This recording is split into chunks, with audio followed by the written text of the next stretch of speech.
자, 안녕, 민규쌤입니다. 자, 이전차의 진단평가 먼저 살펴보고 49, 50차시 살펴보겠습니다.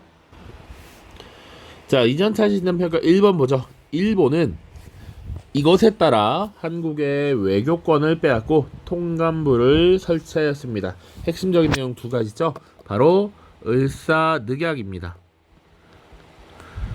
자, 늑약은 이 일본이 체결한 조약의 강제성을 더 강조하는 표현이기도 합니다. 가죽을 벗기다 라는 의미거든, 늑이. 그래서 일본의 강요에 의해서 체결된 이 조약의 부당함을 조금 더 선명하게 드러내는 것이다 라고 보시면 되겠습니다. 2번입니다. 자, 이것의 체결로 국권을 상실한 대한제국은 이제 조선이라는 지역의 명칭으로 불렸고 조선 총독이 최고 통치자로 군림하였습니다. 한국병합조약입니다. 한국병합조약. 자, 교과서적 표현을 그대로 사용을 하고 있습니다. 한국병합조약. 자, 이제 그러면 우리가 1904년 한일의정서 체결부터 1910년 한국병합조약까지 쭉 전개 과정을 살폈는데, 자, 그러면 이 시기에 우리가 가만히 있었느냐? 그런 거 아니죠. 우리의 이에 대응하는 모습은 어떤 것들이 있었는가?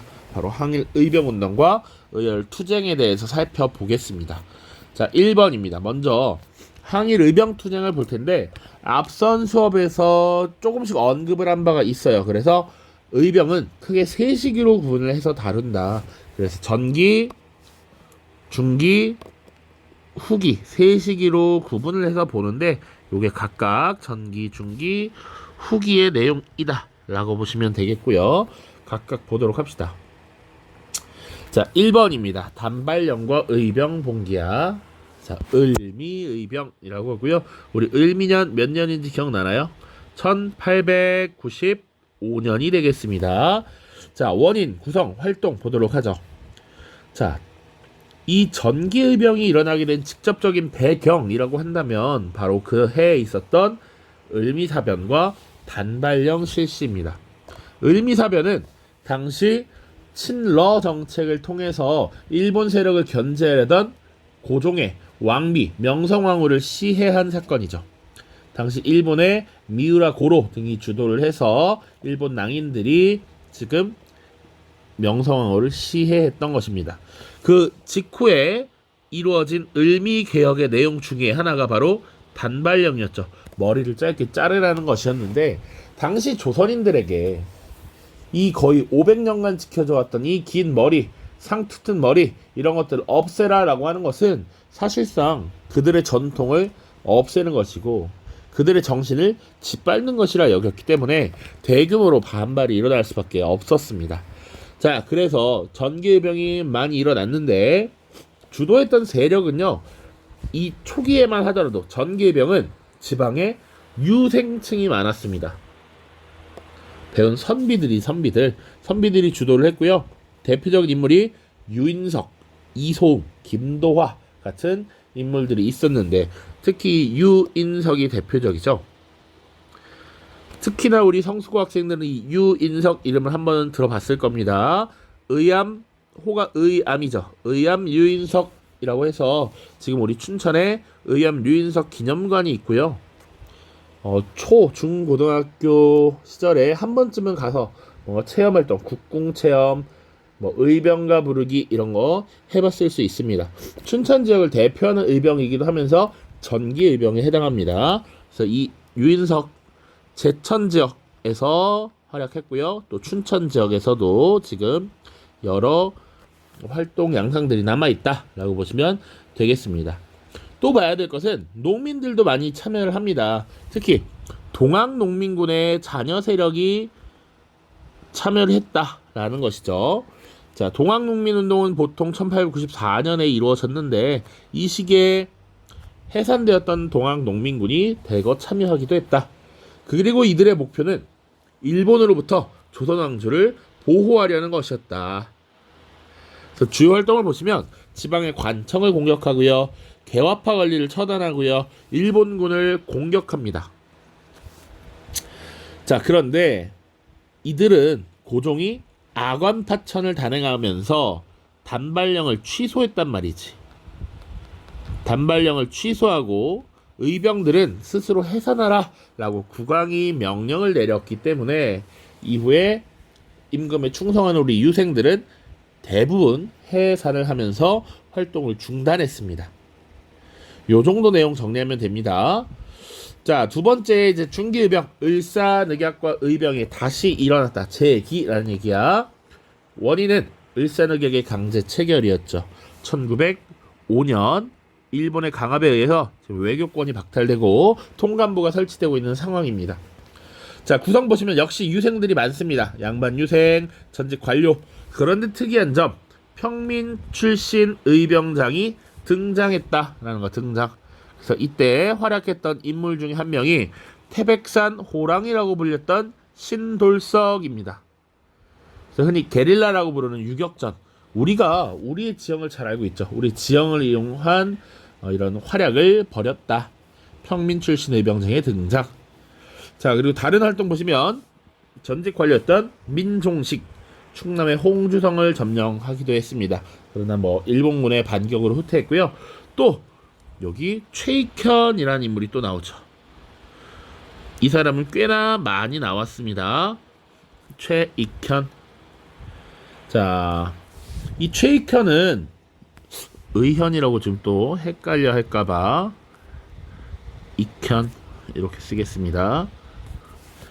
전북 지역 일대를 장악했고요. 정부군의 공격을 받아서 결국 패퇴했습니다. 자, 이 최익현은 정말 유명하죠. 많이 등장했던 인물입니다. 고종이 성인이 되자 흥선대원고 물러나십시오라고 상소를 올렸던 것도 최익현이고요. 일본과 강화도 조약을 체결할 때 외놈과 양놈들은 사실상 한 몸입니다 라고 비판했던 것도 최익현입니다. 그리고 지금 훨씬 시기가 지난 1905년에 의병을 일으켰다는 얘기야. 이때 나이가 최익현이 거의 73, 74 이 정도 됩니다. 그럼에도 불구하고 지금 최익현이 들고 일어났다라는 것이고, 당시 조선 정부가 어쨌거나 이를 진압하기 위해서 공격할 수 있는 부대를 파견하는데 어찌 국왕이 보낸 군대와 싸우겠느냐라고 하면서 결국 의병을 해산시키고 체포됩니다. 나중에 쓰시마 섬으로 유배를 가서 순국을 하게 되는 인물이 바로 최익현입니다. 최익현. 자, 그리고 평민 출신 의병장이었던 신돌석, 태백산 호랑이라고 불렸는데 주로 경북의 내륙 지역 그리고 동해안 지역에서 항일전을 전개하였다. 태백산이 보통 강원도 남부 지역과 경상북도 지역이 연결이 돼 있어요. 그래서 요 지역에서 활약했다라는 거 보시면 되겠습니다. 자, 그 다음 정미칠조약과 의병의 확산, 이때 해를 따서 정미의병이라고 부른다. 원인, 고종의 강제퇴위와 군대 해산이라는 측면. 자, 요것이 꽤나 큰 영향을 미치게 되죠. 구성 보시면 양반 유생과 전직 관료, 해산 군인, 농민 상인, 포수 등 정말 다양해. 다양하다. 구성이 다채롭다. 요것이 특징입니다. 그러니까 의병을 주도했던 세력들이 예전에는 전직 관료, 양반 유생들, 지도층을 중심으로 했다면 이제는 정말 다양한 의병들이 등장하고 있다라는 게 특징이고요. 의병이 워낙 활발하게 일어나다 보니까 의병들의 연합전선이 나름 형성이 되었습니다. 그래서 전국을 13도로 나누었다라고 했지. 그래서 13도의 연합부대인 13도 창의군을 편성을 했고요. 당시 수도였던 서울이 사실상 일본이 장악하고 있었기 때문에 서울을 둘러싸서 공격을 하려는 서울 진공작전을 벌이게 됩니다. 물론 이 과정에서 중간에 하나 내용이 더 있어. 이 의병을 국제법상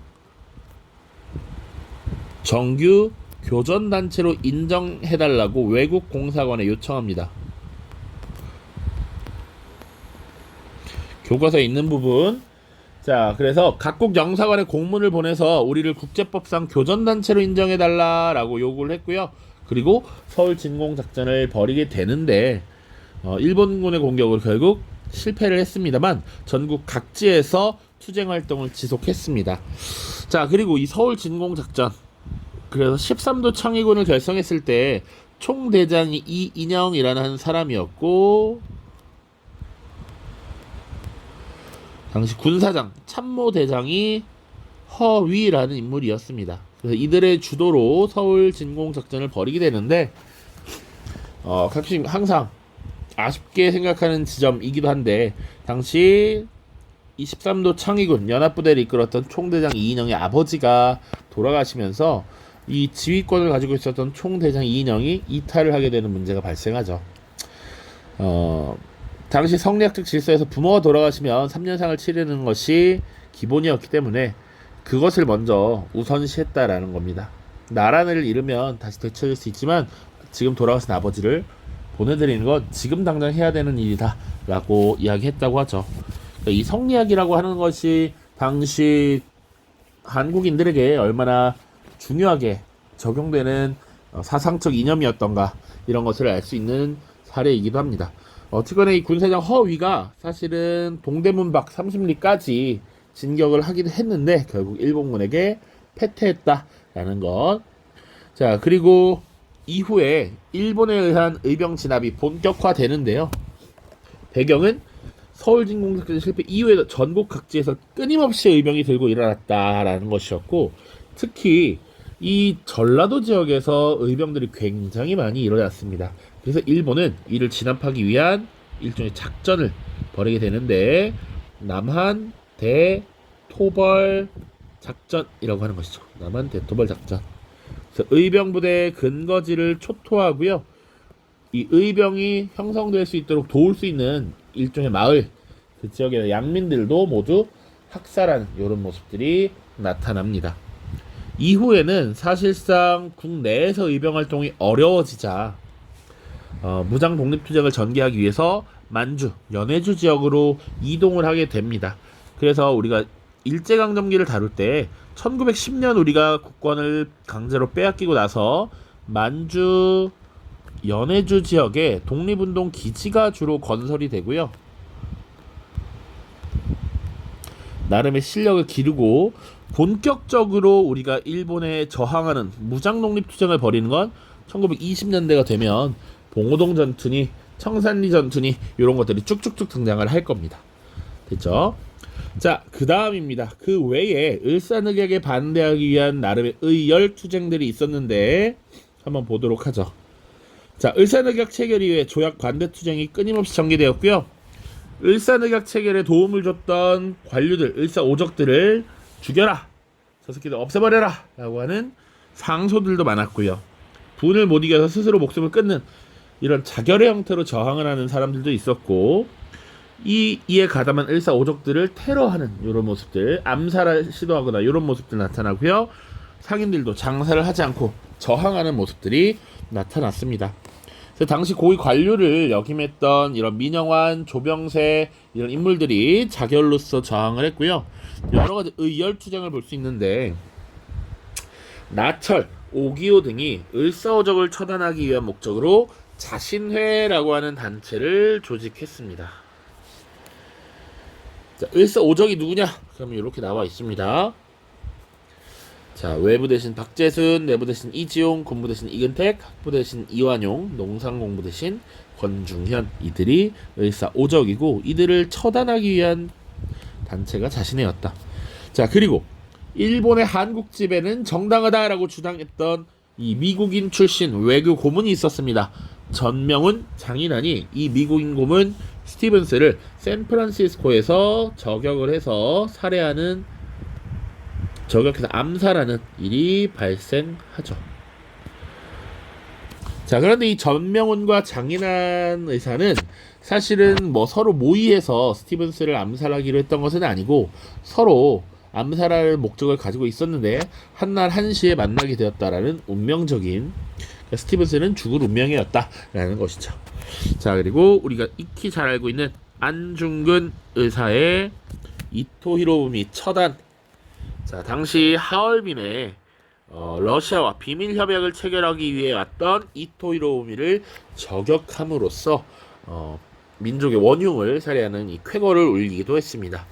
그리고 이재명이라고 하는 인물이 당시 을사늑약 체결, 한국의 국권 피탈을 도운 이런 사람들을 제거하는 것이 국권 수호에 도움이 된다라고 여기면서 명동성당에서 매국노 중에 매국노 이완용을 습격해요. 칼을 찌르는 데까지 성공하지만 죽이는 데는 실패를 했습니다. 자, 자료학습 보면서 마무리를 짓도록 하죠. 다음 자료를 보고 의병이 봉기하게 된 배경을 정리해보자. 우리 국모의 원수를 생각하며 이미 일을 가늠했는데 참혹한 일이 더해져서 우리 부모에게서 받은 머리털을 풀베듯이 베어버리니 무슨 변고란 말인가. 이에 감히 의병을 일으켜 마침내 이 뜻을 세상에 포고하노니 어느 누가 애통하고 절박하지 않으리. 유인석 창의문입니다. 지금 우리 국모의 원수 을미사변이고요. 자, 머리를 풀베듯이 베는 거 단발령입니다. 자, 그래서 제시된 자료는 전기의병, 을미 의병 당시에 양반 유생 출신 의병장이었던 유인석의 창의문 의를 드높이면서 쓴 문서이고요. 최초로 일어난 항일 의병 운동으로서 을미사병과 단발령 시행에 반발하며 일어났죠. 자, 두 번째, 안중근과 그의 손바닥 도장이 나와 있습니다. 국내 의병 활동은 일본의 진압으로 위축되었으나 의병들은 만주나 연해주 등지로 이동하여 무장 독립 투쟁을 계속 전개하였습니다. 연해주에서 의병 투쟁을 벌였던 안중근은 러시아와 밀약을 체결하기 위해서 중국 하얼빈에 왔던 초대 통감 이토 히로부미를 처단하였죠. 자, 요렇게 정리를 할 수 있겠습니다. 51차 시에서는 요렇게 힘으로 무력을 통해서 저항을 했던 것 말고 우리의 실력을 길러서 일본에 저항할 힘을 기르자라고 했던 애국 개봉운동 다루도록 하겠습니다. 고생 많았습니다. 안녕.